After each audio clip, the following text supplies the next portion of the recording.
This pre-World TB press conference for 2023 is aimed at taking stock of how Nigeria has performed on tuberculosis in terms of case finding, funding gap, among others. Pre-World TB press conference for 2023 is aimed at taking stock of how Nigeria has performed on tuberculosis in terms of case finding, resource mobilization, among others. Speaking, the National Coordinator, National Tuberculosis and Leprosy Control Program, Dr. Chukwuma Nyaike, says diagnosis and treatment for TB is free, stressing that it is curable. He says everyone must be involved in tackling the disease.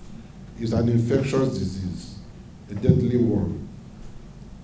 It's transferred, suspended in the air. It is preventable. It is curable.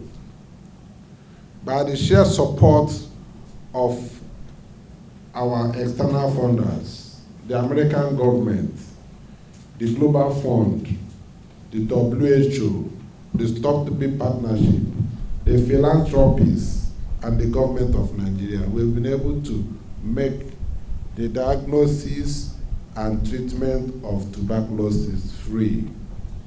Just look for the relevant health posts and go. No person should charge you any money. Also speaking, the Executive Director, KNCV, who doubles as the chairman for 2023 World TB Day Planning Committee, Dr. Bertrand Odume, tasked federal government on increased funding, noting that Nigeria has about 69% funding gap to close.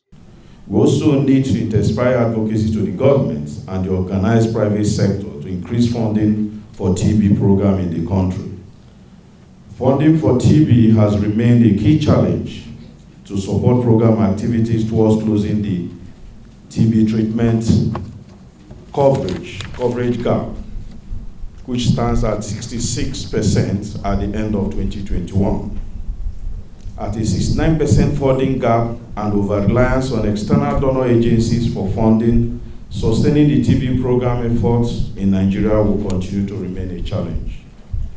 We will, at this year's World TB Day celebration, continue to reach out to governments and private sector operators to galvanize efforts at increasing domestic resources for the control of TB in Nigeria. Coughing spanning over 2 weeks remains the symptom of tuberculosis. Anyone with a symptom is expected to test for TB, as one untreated case can infect 15 other people. Joseph Kadri, ITV News.